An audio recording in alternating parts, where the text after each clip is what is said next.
Sejam bem-vindos a mais uma aula de teste de software aqui no canal do Júlio de Lima no YouTube. É um prazer ter cada um de vocês aqui junto comigo hoje. Eu sou o Júlio de Lima, especialista em testes e qualidade de software com mais de 12 anos de experiência na área e fundador do programa de testes e qualidade de software. E dentro dessas aulas gratuitas, eu trago a vocês conhecimento em testes e qualidade de software para ajudar você a conseguir alavancar a sua carreira e aumentar o seu salário em mais de 30%. Como?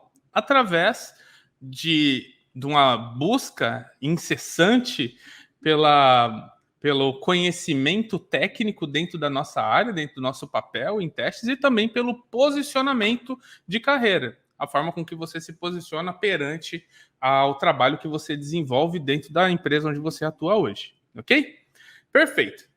Dentro da nossa aula de hoje, a gente vai falar sobre técnicas de teste e a gente vai conhecer uma técnica de teste que é base para que você consiga, então, identificar testes através de requisitos, ok? Então, pensa no seguinte cenário.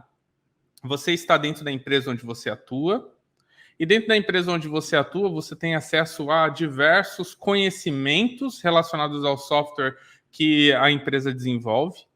E aí, um desses conhecimentos que você teve acesso foi uma regra de negócio. E quando você tem acesso a uma regra de negócio, você começa, então, a tentar identificar quais são testes que você poderia fazer. Entretanto, quando você não utiliza uma técnica, isso faz com que você dependa especificamente do seu cérebro para que ele consiga identificar sozinho quais são as diversas possibilidades que existem. Geralmente, isso vai fazer com que você acabe por esquecer de um ponto ou outro a ser testado.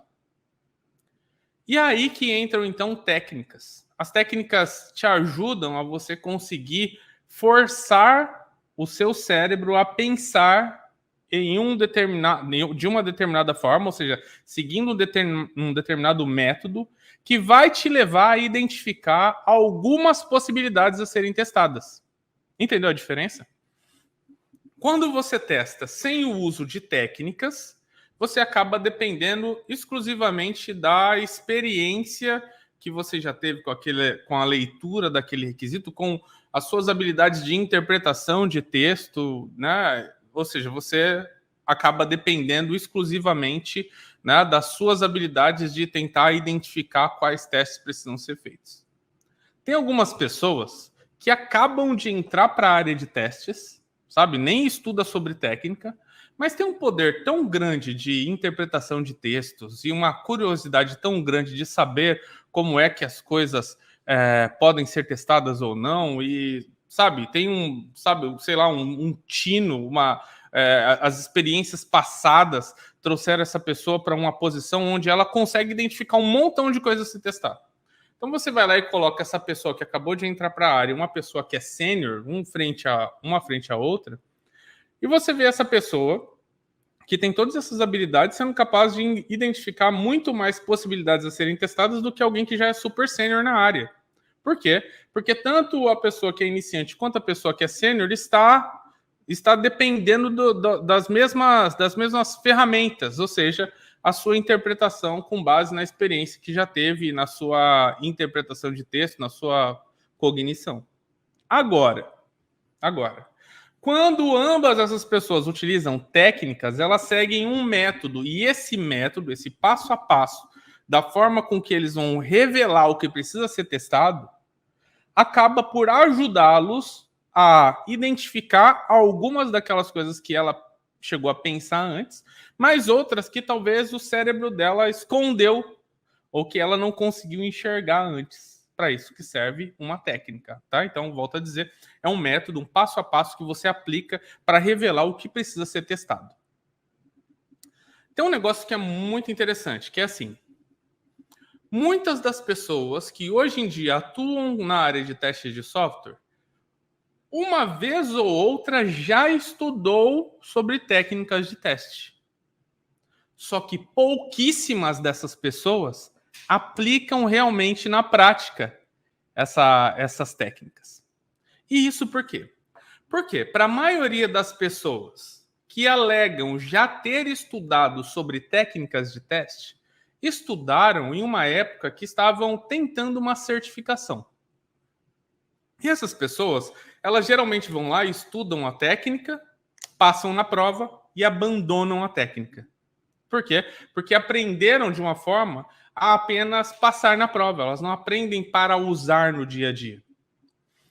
E aí, nesse momento, talvez você esteja pensando assim, mas se é um negócio tão bom, por que essas pessoas não continuaram estudando sobre?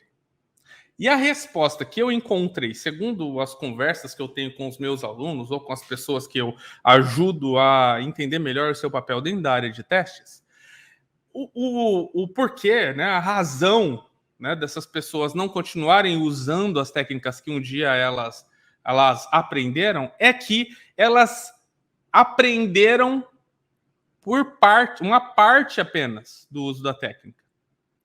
Aprendeu especificamente para passar na prova. Não aprendeu quais são as nuances envolvidas com a aplicação daquilo, entendeu? A pessoa, ela leu, só que ela entendeu apenas para um cenário. Ela não aprendeu para todos os cenários. E aí, quando ela chega na empresa dela e que ela vai tentar usar a técnica, ela não consegue. Por quê? Porque ela não aprendeu as nuances da técnica. E aí ela acha difícil e ela passa a, então, ignorar a técnica. E isso é um negócio tão gritante, tão gritante, tão gritante, que aqui, se eu perguntar para todos vocês aqui, quem de vocês usam técnicas de teste, pode ser que uma pequena minoria use. Entendeu? Então, vamos dizer assim que 15% usa técnica na prática. Tipo, sabe, tentou usar, não conseguiu, tentou de novo, foi conseguindo, e hoje usa a técnica fluentemente no seu dia a dia. Vai ter uns outros 45% que vão falar assim, eu uso técnicas. Só que quando eu for indagar e perguntar, ou sei lá, ao final desse vídeo, a pessoa vai falar assim, ah não, eu não usava não. Eu só sabia que existia. E tem um outro grupo de pessoas que fala, eu já li sobre, mas nunca usei. E também vai ter uma parte de pessoas que vão falar, eu nem sabia que existia. Estão entendendo o que eu quero dizer? Mas pouquíssimas realmente aplicam na prática no dia a dia. Por quê? Porque o estudo para certificação acaba sendo, infelizmente, um estudo para certificação e não um estudo para a vida. E aí é uma diferença, entendeu? O estudo para certificação, você vai lá, estuda e passa. O estudo para a vida é diferente. Você vai usar na prática no seu dia a dia. Ok? Então, uma das respostas que eu encontrei para as pessoas não usarem técnica foi essa disparidade entre a realidade e o uso para certificações. Outra coisa que eu encontrei também é que, para muitas das pessoas, elas estão vivendo um caos tão grande no seu dia a dia, que acaba que, dentro do seu dia a dia, elas não têm tempo de qualidade para poder treinar o uso da técnica, para poder usar a técnica. Então, quando ela está lá parada para tentar aplicar a técnica, vem alguém e grita, você tem que terminar seus testes. Vem alguém e fala, o que você está fazendo aí? Né? Às vezes até subjuga e fala, você está parado? Não, calma aí, eu estou aplicando uma técnica de testes para tentar revelar um número mais eficiente de testes a serem realizados. O que eu quero deixar para vocês hoje é o seguinte. Quanto mais você aprende sobre o seu papel, mais você consegue demonstrar ciência naquilo que você faz. Todas as vezes que você encontrar alguém que desempenha a sua profissão, demonstrando que aquilo é feito com ciência, você vai admirar essa pessoa. Quer ver um exemplo? Você chega em um médico e você diz para o médico quais são os sintomas que você tem. Esse médico olha para você e fala, é virose. Você chega em um outro médico, fala os mesmos sintomas que você está sentindo. Esse médico, então, faz um monte de perguntas para você. Esse mesmo médico depois de fazer essas perguntas, ele começa a te explicar o porquê é que você sente cada um daqueles sintomas. E ao final dessa explicação, ele te explica quais são os remédios que você deveria tomar e o porquê. E quais são como que eu digo? O que vai acontecer de ruim também, né? Dado aí essa... Eu esqueci a palavra aqui, mas o que vai vir de ruim por você estar tomando aquele determinado remédio? Também. Entende? Qual desses dois profissionais é mais admirável na sua perspectiva? Agora tenta imaginar o porquê que o segundo, provavelmente você disse o segundo, por que o segundo foi mais admirável? Porque ele te demonstrou a ciência que tem por detrás daquilo. E ele agiu de uma maneira que te demonstrou que, caraca, o valor que você está pagando para aquela consulta, ele foi pouco perto daquela aula que você recebeu. Se você simplesmente olhar para o software e dizer, eu acho que tem que testar isso, vai ser muito diferente de você olhar para o software e dizer, tem que testar isso por causa daquilo. Entendeu aqui a ideia? Ou olha, esse daqui é o número de testes que tem que fazer. E eu tenho que fazer esses testes aqui, por quê? Porque eu apliquei a técnica A, B, C, D e E. Entendeu? Isso eu estou falando sobre a perspectiva de visibilidade, né, da sua postura perante aquela atividade que você está fazendo. Mas também tem a perspectiva da qualidade que você está entregando. Também tem a perspectiva da eficiência que você está entregando. Entende aqui o motivo pelo qual você precisa aprender? E foi engraçado porque antes de vir aqui para dar essa aula para vocês, eu fiz uma pergunta lá no meu canal no Telegram. Então, inclusive, se você ainda não faz parte, faça parte. É o t.me/juliodelimas. Ok? Então, eu fiz uma pergunta lá no meu Telegram e as pessoas começaram a interagir, né? E uma das principais confusões que eu vi nas respostas das pessoas foi que esse estudo para certificação, ele acaba por trazer algumas confusões relacionadas à terminologia. Eu vou dar um exemplo para você. Quando você ouve falar sobre técnicas de teste, geralmente você fala o quê? Ah, eu já sei. Caixa preta, caixa branca, é isso? Só que o que acontece? Caixa preta e caixa branca não é uma técnica.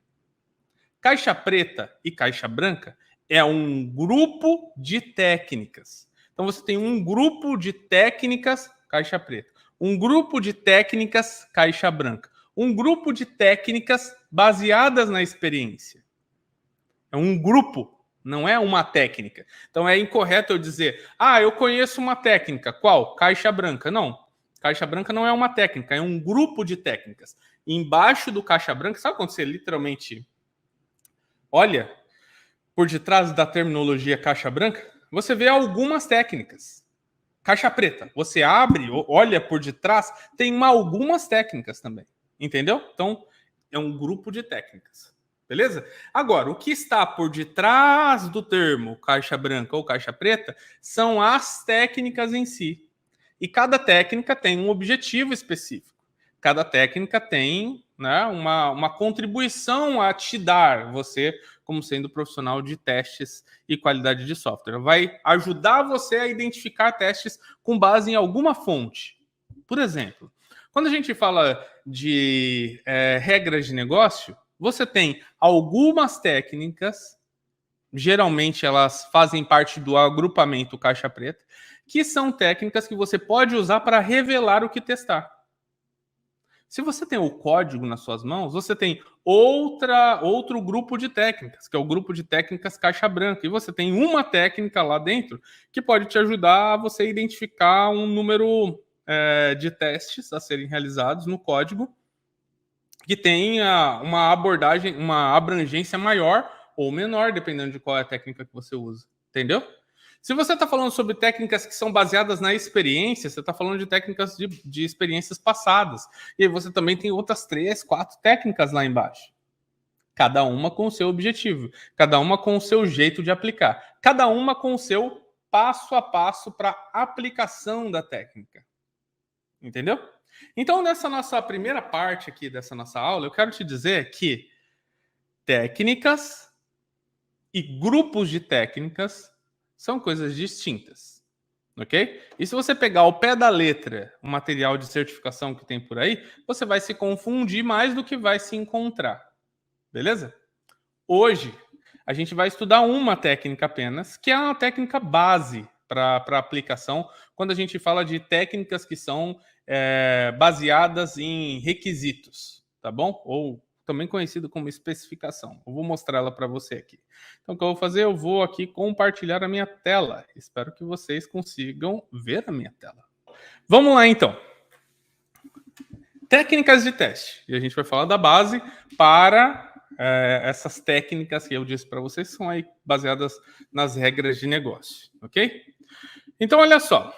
A gente vai falar hoje de uma técnica que é a base para diversas outras técnicas quando a gente fala de análise de requisitos, ok? Que é a partição de equivalência, ok? E quando eu falo partição de equivalência, pode ser que você que está aí assistindo fala assim, mas a partição de equivalência eu sei. Não, mas a partição de equivalência eu já estudei. Se você está falando isso agora, eu vou falar para você, não saia daqui. Não pula o vídeo, tá bom? Sabe, não saia da aula. Continua assistindo, porque hoje eu vou trazer para vocês algumas coisas que talvez você não viu enquanto você lia aqueles poucos parágrafos que você tem no sílabus, tá bom? Então, vem junto comigo, porque tem algumas informações que são muito importantes para você hoje, tá? Vamos lá. Partição de equivalência é uma técnica que é usada como base para diversas outras, beleza? Por que isso? Porque quando você vai utilizar, por exemplo, uma técnica, tabela de decisão, para que você consiga usar a tabela de decisão, você precisa ter usado a partição de equivalência antes. E por que isso? Porque a tabela de decisão ela é construída com base em quais são as partições dos valores de entrada que você possui. Então, não tem como você construir a tabela de decisão sem ter aplicado a partição de equivalência. E se você não sabe aplicar a partição de equivalência, logo você nunca vai usar a tabela de decisão. Entendeu aqui a ideia? Então, é extremamente importante que na partição de equivalência você seja fluente. Por quê? Porque isso vai te ajudar em muitas outras técnicas, tá bom? Diretamente, ela serve como base para a tabela de decisão e ela serve como base para análise do valor limite. Então, não tem como você aplicar a técnica do valor limite ou a técnica da tabela de decisão sem antes ter aplicado a partição de equivalência. Tá vendo a importância? Caraca, é muito importante então, cara. É muito importante sim. Por quê? Porque ela vai servir como base para outras. Ok? E agora aqui tem um ponto que é extremamente importante para você, que está até aqui sublinhado em negrito. Ela é usada intencionalmente para derivar testes a serem executados, ok? Intencionalmente aqui quer dizer o seguinte, tem muita gente que eu pergunto, eu falo assim, você aplica a partição de equivalência? A pessoa fala assim, eu aplico. Eu falo, legal. Então, me mostra aí, cadê os rascunhos no papel, onde você riscou quais são as partições que você identificou para testar esse requisito que você está testando agora. Aí a pessoa fala assim, não escrevi não. Tá entendendo? Então você não usou. Talvez você pode ter pensado, só que o pensar é diferente do riscar na folha. Porque o riscar na folha, o mais importante dessa técnica é que ela te ajuda a pensar em quais são as dimensões equivalentes para um determinado grupo de entradas para um software. Então, se você faz esse desenho apenas na sua cabeça, pode ser que você perca uma coisa ou outra que você tem que testar. Entendeu? Então, não existe aplicação da partição de equivalência de maneira efetiva se você não for lá num papel, ou numa folha, ou no computador e riscar literalmente e intencionalmente definir quais são as partições. Então, esse é o primeiro segredo para que você comece de uma vez por todas a aplicar técnicas no seu dia a dia. Você precisa riscar na folha. Você precisa riscar na folha. Você precisa aplicar a partição de equivalência intencionalmente. Não só, pensar naquilo. Não, eu vou riscar mesmo, tá bom? Tô pegando pesado nisso, por quê? Porque é um dos grandes segredos que diferenciam a pessoa que aplica técnicas da outra que não. A pessoa que não aplica técnicas, ela acha que está aplicando só porque pensou ou só porque um dia leu sobre uma técnica. É um negócio muito louco, assim, tipo, É completamente maluco. Tipo, você aplica a técnica? Sim. Ah, legal. E aí, me mostra o que você aplicou. Ah, não, eu não estou escrevendo, não, mas eu estou pensando aqui nisso. Tipo, não é assim que funciona, entende? Eu vou dar um exemplo para vocês, que é um exemplo que também pode te ajudar a entender que você precisa praticar mais técnicas. Eu comparo técnicas de teste ao que você aprende, cálculos matemáticos, entendeu? Pensa na soma, pensa na divisão, sabe? Pensa em equações. Cada um desses, né, dessas formas, desses cálculos matemáticos, exige que você tenha um passo a passo a ser implementado. Entendeu? Um passo a passo. Né? Pegue um número, pegue um segundo número, sabe? Adicione ao primeiro número o segundo número. Descreva qual foi o resultado da totalização dos dois números. Tem um passo a passo a soma.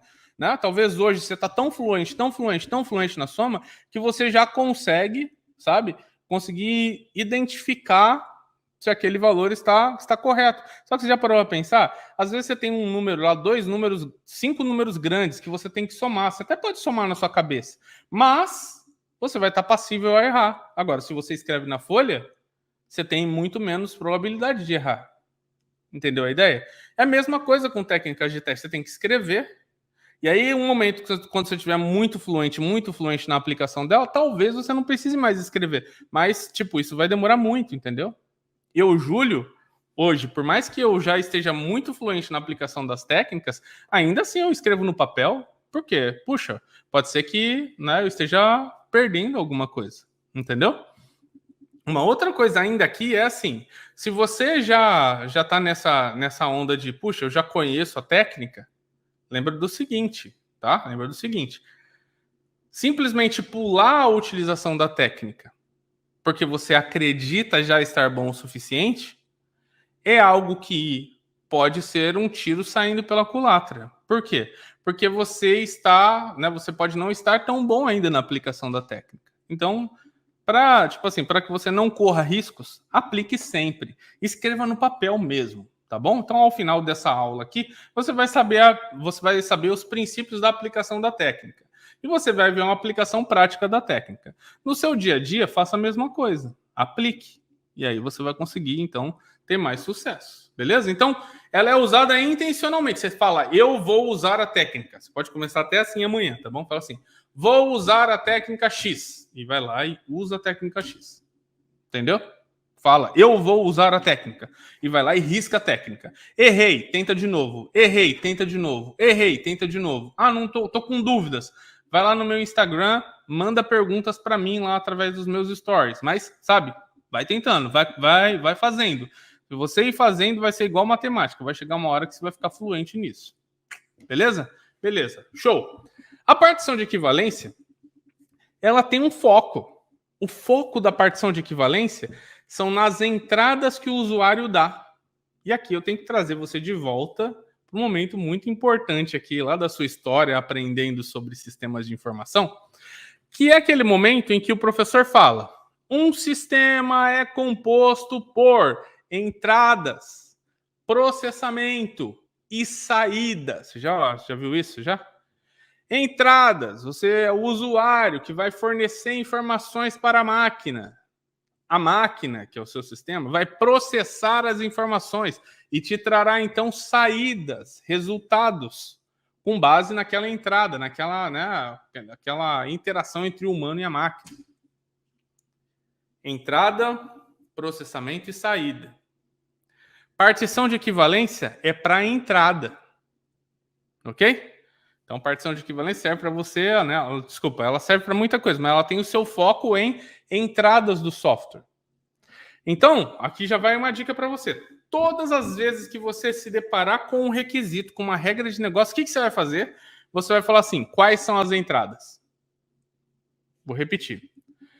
Pegou um requisito, uma regra de negócio, fala, quais são as entradas?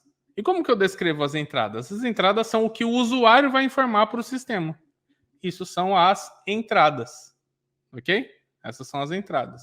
Então, quando a gente fala assim, ó, o sistema, ou melhor, vamos colocar assim, Usuários com credenciais válidas verão a página secreta, enquanto os que não têm credenciais válidas verão uma mensagem de erro na tela inicial. Quais são as entradas nesse requisito que eu acabei de mencionar? Aí você tem que pensar assim, o que é que o usuário fornece, o que é que o sistema fornece? Porque o que o usuário fornece são entradas. O que o sistema fornece são saídas. Entendeu? Então, em qualquer momento que você ouvir assim, até o nome será autocompletado, uma mensagem aparecerá, um cálculo será realizado, sabe? Uma mensagem será devolvida, a tela mudará de tamanho. Tudo isso que eu estou falando são coisas que o computador o sistema está fazendo, entendeu? O sistema está devolvendo a mensagem, o sistema está autocompletando, o sistema está, sabe, dando um erro, o sistema está processando, o sistema está mudando a tela. E o usuário está fornecendo algum input, alguma entrada para o sistema. Por exemplo, no exemplo que eu falei do login, o usuário só forneceu as credenciais. Foi o sistema que identificou se ele entra e vê a página secreta ou se não. Entendeu? Então você tem que saber diferenciar isso. Partição de equivalência é apenas para entradas. Desculpa. Ela serve para muita coisa, mas o seu foco é entradas. São entradas. Beleza? Show.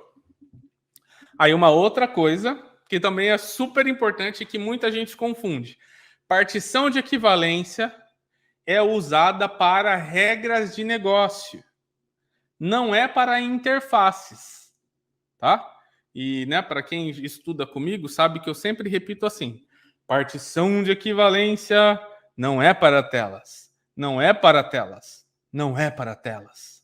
Isso é o que eu falo para os meus alunos. Entretanto, hoje em dia, com o advento de outras interfaces que não sendo a interface gráfica de usuário, que é a UI, né? A gente tem a interface de programação de aplicações, a API. Partição de equivalência não é aplicada numa tela, partição de equivalência não é aplicada em um corpo, de um body, de uma API. Partição de equivalência é aplicada em uma regra de negócios. Vou mostrar para você. Tá vendo isso daqui? Do lado esquerdo, olha isso daqui. Isso daqui é uma interface gráfica de usuário. Isso daqui é uma interface de programação de aplicações implementada especificamente em REST. Ok? Então, isso daqui é uma imagem de um Swagger. E isso daqui é uma regra de negócio. Na verdade, um conjunto de regras de negócio, porque a gente tem duas regras de negócio aqui. Ok? Interface gráfica de usuários, ou seja, telas. Uma interface de programação de aplicações implementada em REST, ou seja, uma API RESTful. E uma regra de negócios. Você não vai aplicar partição de equivalência aqui. Você não vai aplicar partição de equivalência aqui. Você vai aplicar partição de equivalência aqui. E aí, talvez alguém diga assim, mas Júlio, qual que é a diferença quando você fala que eu tenho que aplicar aqui ao invés de aplicar aqui? Olha só, isso daqui é uma tela. Eu não posso aplicar aqui e falar, nome do produto, vou aplicar aqui no nome do produto, vou aplicar no valor do produto, vou aplicar nas cores. Eu não posso fazer isso? Olha, se você aplicar uma partição de equivalência aqui, ela vai revelar dezenas de testes. E pode ser que essas dezenas de testes, ou até centenas às vezes, não sejam realmente importantes para você.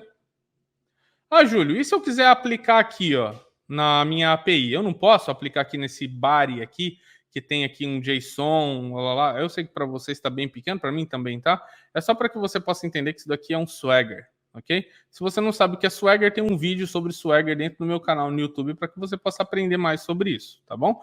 Mas pensa que aqui são diversos campinhos, atributos. Não posso aplicar aqui, Júlio?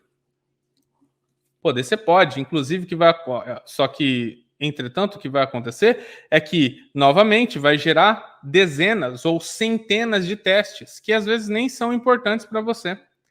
Por isso que eu digo, regras de negócio, a partição de equivalência é para aplicar em regras de negócio. Você pega lá uma regra de negócio pequena e aplica a partição de equivalência nela. E aqui está outra coisa também.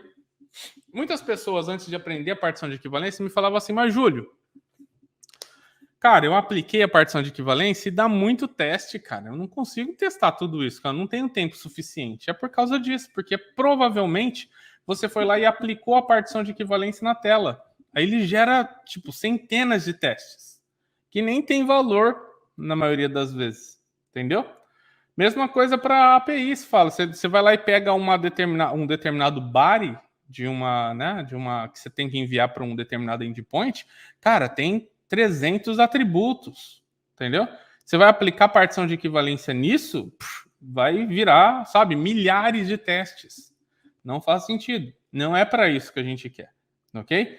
Partição de equivalência é para regras de negócio e regras pequenas ainda. Você particiona elas e vai aplicando em pequenas partes dessa sua regra. Então aqui tem um exemplo para você de um conjunto de regras. Olha só. O valor de cada produto não pode ser inferior a 1 centavo e nem ultrapassar o montante de 7.000. Olha uma outra regra. Produtos da categoria bolacha são os únicos passíveis de receber desconto. Isso daqui são regras. Você aplica a partição de equivalência nisso. Ok? Ok, Júlio, já entendi o que são regras. Agora vamos falar aí de partição de equivalência. Você falou que tem um passo a passo para aplicar, né? Tem. Trouxe aqui para você o passo a passo para você aplicar a partição de equivalência. Vamos entender cada um desses passos. Passo número 1. Obter e analisar a regra de negócios. Então você primeiro precisa ter acesso, né, ao documento ou ao e-mail ou a, sei lá, o Confluence, onde tem as regras para uma determinada funcionalidade. Obtém e analisa.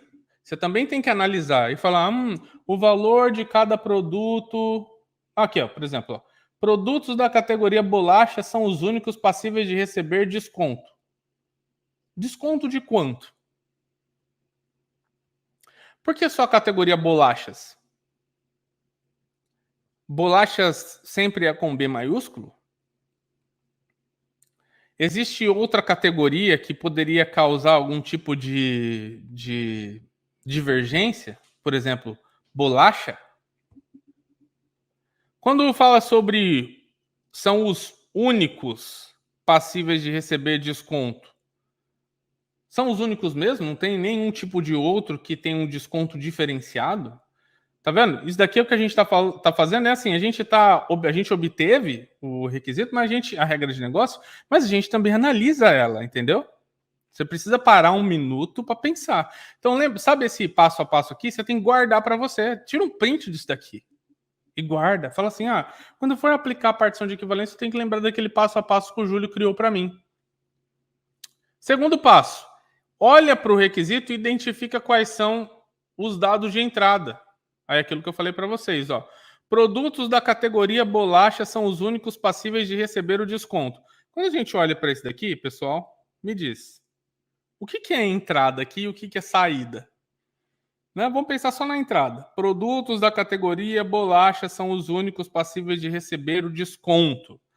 Pensa que essa regra de negócio foi implementada num sistema e a gente tem que mandar para o sistema uma informação. Qual que é a informação que a gente estaria mandando para o sistema aqui? Acertou quem disse categoria do produto. Né? Quando eu envio a categoria para o produto, a categoria do produto para o sistema recebe essa categoria e pensa. Aí ele fala, é da categoria bolachas? É. Então, aí ele devolve, ele retorna para você o desconto. Entendeu a ideia? Se você manda uma categoria de produto diferente de bolachas, o que ele faz? Ele não devolve para você o desconto. Entendeu aqui a ideia? Então, segundo passo aqui dentro do processo de utilização da partição de equivalência. Identifique os dados de entrada naquela regra de negócio 2, aqui seria a categoria do produto. Identifique os dados de saída. Aí os dados de saída são o quê? produtos da categoria bolacha são os únicos passíveis de receber desconto. Então, a saída é possui desconto. Possui desconto. Que pode ser sim ou não, por exemplo, não é? Mas aqui, por enquanto, é só identificar o dado de entrada. Então, dado de saída. Dado de entrada é o quê? Não, no caso ali daquela regra de negócio 2, é categoria do produto. Dado de saída é tem desconto, para saber se tem ou não, certo? Passo número 4, identificar possibilidades para entradas e saídas. Agora que vem uma parte muito legal, que é realmente a partição de equivalência, tá bom? A partição de equivalência fala o seguinte, ó, você identificou aqui que a categoria é um dado de entrada. Beleza, me diz, quais são as possibilidades existentes nessa categoria de produtos? Aí você tem que olhar aqui, ó, a regra de negócio, não olhar a lista de todos os produtos possíveis. Sabe por quê? Porque pode ser que a gente tenha categorias aqui que sejam, sei lá, 500 categorias. Bolachas, videogames, bicicletas, sei lá, notebooks, entendeu? E aí dentro de cada um desses produtos tem várias marcas, vários modelos, etc, entendeu? Mas são categorias, móveis, luminárias, são categorias. Caraca, eu vou ter que pensar em todas aqui? Não, eu tenho que olhar para o requisito. Olho para o requisito. E quando eu olho para o requisito está falando o seguinte, quando eu olho aqui para essa regra de negócio, ela está falando o seguinte, olha, tem uma regra aqui, que é uma regra específica para bolachas. Não é uma regra para móveis, para luminárias, para eletrônicos, para bicicleta. Não, é uma regra para bolachas. Então, quais são as possibilidades, ou seja, as partições de equivalência que eu tenho aqui dentro? Bolachas e não bolachas. Entendeu a ideia? Por quê? Porque aqui, e por isso que chama partição de equivalência, bolachas é uma possibilidade, então é uma partição. E a outra partição é não bolachas, que envolve móveis, televisores, eletrônicos, bicicletas, notebooks, blá blá blá, entendeu? Então, o que está querendo dizer aqui na partição de equivalência é o seguinte: é bolacha ou não é bolacha? Se não é bolacha, pouco me importa o que tem lá dentro. Qualquer coisa que não é bolacha é equivalente. Então, eu poderia escolher qualquer uma das categorias que não são bolachas, que daria na mesma coisa. Entendeu aqui a ideia? Então, partição de equivalência, e tinha até um negócio muito bacana que uma pessoa que eu admiro muito falava assim, é o seguinte: vamos dizer que você tem uma lista que tenha 200 categorias. 200, ok? 200 categorias. E eu fui lá e coloquei como pontinhos no meu caderno, sabe? Fui lá e coloquei como um monte de pontinhos no meu caderno. Vou mostrar aqui para vocês, não vai fazer muito sentido, mas ó, tá aqui, ó. Talvez nem dê para ler certinho, mas eu coloquei um monte de pontinho. Aí ele falava assim, olha, agora vamos investigar esse requisito, essa regra de negócio aqui. Ela fala o seguinte, desses 200 pontinhos, a gente tem laranjas e bananas. Entendeu? Bolachas aqui são as laranjas. Desculpa, são as bananas, vamos colocar assim, tá bom? Então, o que eu fiz? Daqueles 200 pontinhos, um deles eu desenhei uma banana. Aí todo o resto, entendeu? Não vai ser banana, porque todo o resto vai ser laranja. Por que isso? Porque só existe um pontinho que é diferente dos demais. Todo o resto é similar. Vou usar a palavra certa. Todo o resto é equivalente. Partição de equivalência. Entendeu a ideia? Então, tudo o que não for, nesse caso aqui, bolacha, é igual para o software, para o sistema. Entendeu a ideia? Então, basicamente é isso. Tá? Excelente. Vamos seguir aqui. Porque a gente precisa ainda, né? Depois que a gente já identificou aqui as possibilidades, a gente já sabe que para categoria de produto é bolacha ou não bolacha. E para os dados de saída é com desconto, sim de tem desconto ou não de não tem desconto. Basicamente é isso, são as possibilidades que a gente tem. E aí no passo número 5, o que a gente faz? A gente escreve um teste para cada uma das variações, para cada uma das partições que a gente tem de entrada, entendeu? Para cada uma das partições de entrada. Então você vai ter, no caso aqui, 2 testes. Por quê? É o teste com bolachas e com não bolachas. Lembrando que categoria era a única entrada que a gente tinha. Agora vamos ver na prática aqui como isso funciona, né? Até agora eu estou aqui falando para você sobre o conceito, estou aqui aplicando, né, esse step by step, esse passo a passo aqui para que você possa entender, mas agora vamos aplicar isso na prática? Vamos aplicar isso na regra 1 aqui. Ok? Passo número 1, obter e analisar a regra de negócio. Então, olha lá, a gente trouxe aquela regra de negócio para cá. A regra é assim. O valor de cada produto não pode ser inferior a 0,01 e nem ultrapassar um montante de 7 mil. Sabe o que eu espero de você agora? Eu espero que, nesse momento, você já esteja pensando nos 5 passos que eu passei aqui atrás para você. E que você já saiba que o próximo passo é identificar as entradas. E que você já tenha identificado a entrada aqui. E que o outro passo é identificar as saídas. E que você já tenha identificado a saída aqui. E que o outro passo é você identificar quais são as variações. E que você já tenha começado a identificar as variações. Porque é isso que é a fluência no uso da técnica. Entendeu? Olha só que coisa louca isso. Se você é fluente na aplicação da técnica, quando você bate o olho numa regra de negócio como essa, o seu cérebro já começa. O que é entrada, o que é saída, variações. Vou pensar nos testes agora. Isso é o que acontece na cabeça de alguém que é fluente no uso da técnica. E olha só que outra coisa que também é impressionante. Aqui nessa aula a gente está falando de uma técnica. Existem dezenas de técnicas de teste. Você precisa se debruçar e entendê-las para que isso te ajude a testar melhor. Não é maluco isso? Talvez nesse momento você pense assim, mas caramba, cara, eu nunca tinha parado para pensar que eu preciso saber técnicas. Mas você precisa. Por quê? Porque cada vez que você aprende uma técnica e que você pratica, você fica mais fluente nela e quando você se dá por si, você está vendo lá que você está aplicando, você está encontrando testes para aquilo que precisa ser testado. Entendeu? Mas vamos seguir. Então, aqui está a regra. O valor de cada produto não pode ser inferior a 1 centavo e nem ultrapassar o montante de 7 mil reais. E nesse momento, eu convido você a pensar assim, quais são os testes que você faria aqui? Entendeu?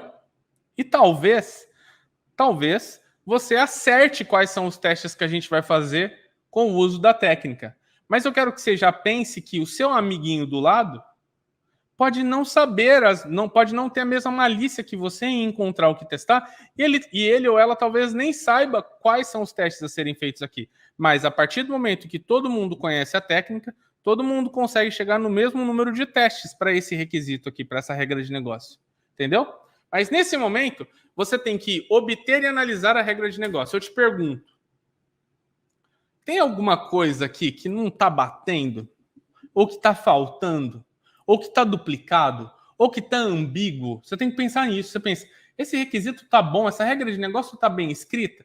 Eu estava aqui analisando ela e eu falei, não está tão bem escrita não. Sabe por quê? Porque não estava dizendo se 7 mil é incluso dentro da regra. Ou seja, se eu tiver com um limite de 7 mil, se eu colocar um valor do produto de 7 mil reais, ele vai permitir ou não?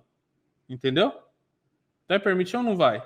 Aí eu fui lá e conversei com o PO, com o Product Owner, ou com o analista de negócio, e ele falou assim, olha, é isso sim, se você colocar 7 mil, vai ser válido, tá bom? Então eu aconselhei ele a colocar aqui, inclusive. Então o analista de negócio ou o PO foi lá e colocou inclusive. Aí eu falei assim, mas me diz uma coisa, não está escrito aqui na regra de negócio o que tem que acontecer se a pessoa colocar um valor que não é permitido. Por exemplo, 7 mil reais e 1 centavo. que tem que acontecer? O PO? O que tem que acontecer? O analista de negócio? Eles falaram, Júlio, é verdade, a gente não colocou isso, que a gente achou que era algo implícito, entendeu? Que todo mundo ia conhecer. Eu falei, não, olha, pode ser que tenha desenvolvedores aí que estão implementando isso que nem saibam, entendeu? Pode ser que alguém mostre uma mensagem aqui que eu vou considerar como passou, mas não passou, entendeu? Aí falou, não, claro, olha só, caso contrário, se a pessoa não colocar esses valores aqui, vai aparecer uma mensagem dizendo valor não permitido. Aí eu falei, beleza, então agora tá sucesso. Ficou mais claro para mim, entendeu?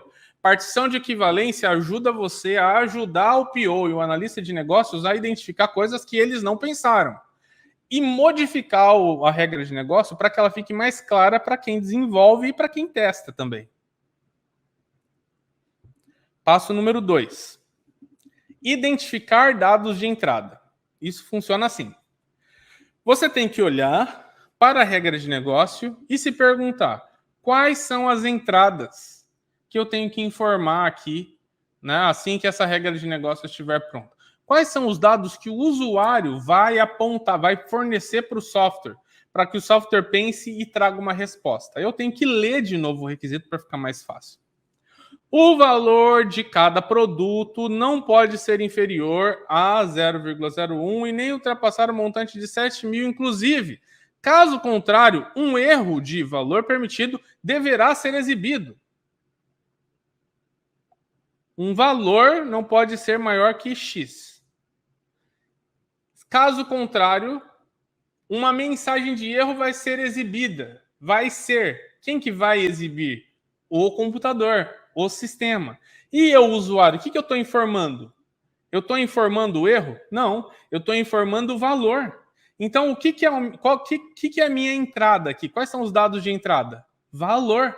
Valor é o único dado de entrada que eu estou fornecendo. Então, eu tenho que me colocar nos pés do usuário, como se eu fosse um usuário final, e me perguntar o que eu estou informando para o sistema. O que eu estou informando para o sistema? O que eu estou informando para o sistema é o valor. Entendeu? Passo número 2 é identificar as entradas. E aí eu digo para você, às vezes você vai ler um requisito, vai ler uma regra de negócio como essa, e não vai ter só um valor, vai ter 2, vai ter 3, vai ter 4, vai ter 5 entradas que você vai acabar encontrando. Nesse aqui só tem um. Beleza? Passo número 3. O que você vai fazer? Você vai identificar quais são os dados de saída. E aí os dados de saída você tem que fazer uma pergunta para você. A pergunta é assim: quais são as informações que o sistema me traz? Aí você se pergunta de novo. Quais são as informações que o sistema me traz? Quais são as informações que o sistema me traz? Deixa eu ler. O valor de cada produto não pode ser inferior a 0,1 e nem ultrapassar o montante de 7 mil. Caso contrário, um erro de valor não permitido deverá ser exibido. Deverá ser exibido. Quem que vai exibir esse negócio? É o sistema. É o sistema que vai fazer isso. Entendeu? Então, o sistema me mostra essa informação. Se o sistema me mostra, veja, tudo que o sistema faz, a reação do sistema perante ao que eu imputei, a reação do sistema perante ao que eu imputei é uma saída. Então, o terceiro ponto é riscar as saídas. Está aqui, ó. Um erro. Valor não permitido deverá ser exibido. Um erro, então, é aqui para a gente o valor de saída. Beleza? Beleza, Júlio. Entendi, tá perfeito. Vamos lá, então. Quarto passo. Olha só que interessante, hein? Antes de você chegar nessa aula, talvez você pensasse que partição de equivalência fosse um negócio meio que você, simplesmente sei. Não, tem um passo a passo a seguir para aplicar essa técnica. A gente ainda não chegou no final, entendeu? Mas tem um passo a passo, você já percebeu isso. Então vamos lá. Próximo passo. Identificar as possibilidades para entradas e saídas. Agora a gente está falando da partição de equivalência, entendeu? Você vai identificar quais são as partições para entrada e as partições para saída. Mas o foco é na entrada, lembre-se disso. Então, você já sabe que a partição de entrada é valor e que a partição de saída é o erro aqui, certo? Vamos pensar nas possibilidades que são, né, aqui possíveis para o valor. Olha só. E aqui é o momento de você usar a sua cabeça curiosa, de realmente pensar em tudo que pode acontecer, tá bom? É um momento aqui de atenção. A partição de equivalência não é um negócio que você olha para a tela, ela, bum, vem na sua cabeça a resposta. Não é. Você tem que se perguntar, você tem que falar assim, se aqui na regra de negócio está falando que é de 0,01 até 7.000, ó, tá falando de 0,01 até 7.000, de 0,01 até 7.000. Aí você tem que falar de 0,01 até 7.000. Beleza. O que vem antes de 0,01? 0, menos 0,01, menos 0,02, menos 50, menos 100, menos 200, tem menos. Beleza? Então, o que vem antes do 0,01? E aí você tem que falar de 0,01 até 7.000, de 0,1 até 7.000. Aí você fala, o que vem depois do 7.000? Aí você tem 7.001 centavo. Depois 7.002, 7.003, 8.000, 10.000, 15.000, 20.000, 100.000, 1 milhão. Tudo vem depois. Você tem que identificar que existem informações que vêm antes ou que vêm depois. Ok? Para a entrada. Então, olha só como ficou aqui, ó. Menor que 0,01, de 0,01 até 7.000 e maior que 7.000. São as 3 partições de equivalência que eu encontrei. Novamente, por que partições de equivalência? Por quê? Porque está falando que de 0,01 até 7.000 é um valor permitido. Mas qualquer coisa fora disso não é. Então, menor do que 0,01, tudo que for menor do que 0,01 é não permitido. E tudo que for maior do que 7.000 é permitido, não é permitido também, entendeu? Então, tipo, aqui a gente conseguiu, então, elencar quais são as partições de equivalência. Volto a dizer, equivalência é assim, não importa qual seja o número maior que 7.000, ele não pode. Não importa qual seja o número menor que 0,01, não pode. Não importa qual seja o número entre 0,01 e 7.000, ele pode, entendeu? São números equivalentes.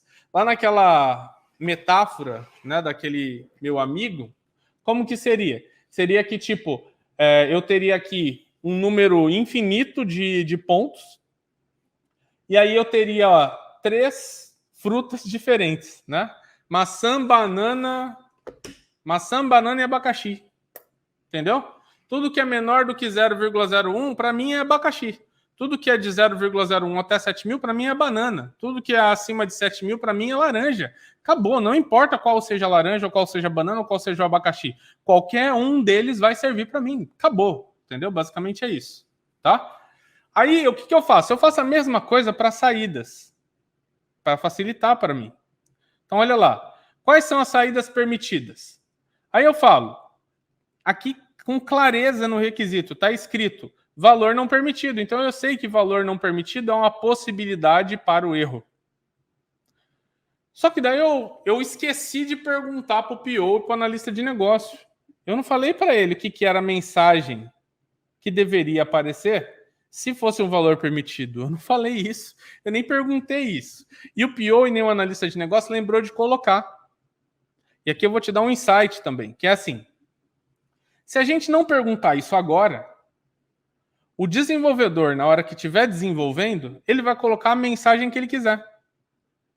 Ou pode ser que ele está lá no meio do desenvolvimento dele, ele tenha que levantar da cadeira para ir falar com o PO, e o PO está distraído com outras coisas, e o desenvolvedor perdeu tempo lá esperando o PO terminar o que estava fazendo para responder essa pergunta. O mesmo pode acontecer com você, QA. Pode ser que você não sabe qual que é a mensagem que tem que aparecer. Você tem que levantar da sua mesa, estava lá super concentrada, vai falar com o PO não sabe, fica lá perdendo tempo em qual vai ser a mensagem que vai falar. Não, cara, já pergunta antes. Então, pela partição de equivalência, você percebeu que tinha o valor não permitido, mas você não percebeu o que deveria ser dito caso fosse um valor permitido. Aí você pensou nisso, aí você fala, ô PO, valor permitido que tem que aparecer? Ele fala, é isso aí mesmo. E pronto, definiram aqui que é valor permitido. Beleza? Agora vamos para o nosso último passo na aplicação dessa técnica, que é o quê? É você escrever um teste para cada variação, ou seja, um teste para cada valor da sua... Um teste para cada valor que você identificou nas partições de entrada. Lembre-se disso, ok? Partição de equivalência foca na entrada, não na saída, ok? Aqui é entrada, aqui é saída. Foca na entrada, beleza? Então, estou focando aqui na entrada, ó. Quais são as variações que eu tenho? Eu tenho essa partição de equivalência, tenho mais essa, tenho mais essa. Se eu tenho 3 partições de equivalência, quantos testes eu vou ter? 3. Teste número 1. Um valor qualquer menor do que 0,01. O que tem que dar? Valor não permitido. Teste número 2. Um valor qualquer entre 0,01 e 7.000. O que tem que dar de resposta? Valor permitido. Teste 3. Um valor maior que 7.000. O que tem que dar de resposta? Valor não permitido. Entendeu? Partição de equivalência é para entradas. Identificou as entradas? Identifiquei. Passo número 4.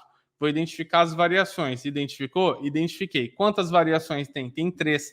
Então, são 3 testes. Teste 1, teste 2 e teste 3, para validar que esse requisito, que essa regra de negócio foi atendida. Entendeu? Isso daqui é a técnica base para a identificação do que testar em regras de negócio.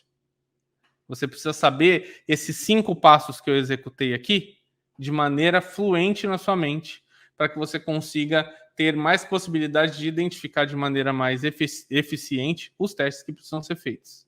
Bacana, né? Show! Como essa daqui é a técnica base, após aprendê-la, você pode buscar outras técnicas. Vou falar sobre 2 que são bem simplórias e que você vai conseguir encontrar material na internet de maneira bem simples. Técnica dos valores limite e técnica de tabela de decisão. Depois que você aprender isso daqui, pratica aí com vários requisitos que você tem na sua empresa ou com requisitos que você encontra na internet, regras de negócio que você encontra na internet, pratica, fica fluente nessa técnica e aí depois você avança para as outras. Valor limite, para tabela de decisão ou para diversas outras que podem existir também. Ok? Beleza. Vamos recapitular então? Primeira coisa que você tem que fazer para aplicar essa técnica: obter e analisar regras de negócio. Desafie as regras de negócio, a forma com que ela está escrita, se está faltando informação, se tem informação duplicada.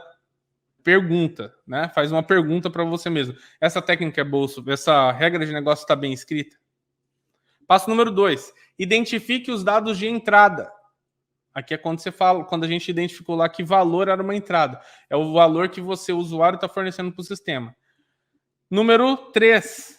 Identifique os valores, os dados de saída. É o que o sistema vai te retornar. Passo número 4. Identifique quais são as variações de valores e as equivalências que ele possui. Ok? Para valor, a gente viu lá que era menor que 0,01, de 0,01 até 7.000 e maior que 7.000. Ok? Identificou quais são essas possibilidades? Escreve um teste para cada variação da entrada, não é da saída. Cada variação da entrada. E para cada variação de entrada, dá a saída, que é a respectiva saída para aquela determinada entrada. Ok? Perfeito. Agora com você. Gostou da aula de hoje? O que você vai fazer? Você vai agora mesmo dar um like. Dá um like aí agora na aula, se você gostou dela de verdade. Beleza? Segundo, deixa seu comentário. Embaixo da descrição do vídeo, coloca lá se você já utilizou a partição de equivalência em algum momento, de maneira intencional, e como foi a experiência que você teve. Deixou o comentário? Perfeito. Agora volta lá em cima e clica no botão inscreva-se, faça a sua inscrição, porque aqui, dentro do canal, eu estou compartilhando conteúdo com vocês frequentemente. E você também pode me seguir lá no Instagram, através do Júlio de Limas Insta. É um canal onde eu compartilho com vocês conhecimento para ajudar você a conseguir melhorar dentro da sua atividade como sendo alguém que testa aplicações. Já disse para vocês, um analista de testes e qualidade de software QA. Veja, todas as vezes que você aprender algo novo para a sua carreira, para fundamentar suas decisões, para ser mais científico naquilo que você está realizando, você vai ser mais valorizado. Sendo mais valorizado, o alavanque na sua carreira vai vir meio que de uma maneira sabe, automática. Aumentando as suas habilidades, demonstrando as suas habilidades, você vai conseguir crescer mais e mais sempre. Muito sucesso para você. A gente se vê no próximo vídeo. Até lá. Tchau, tchau.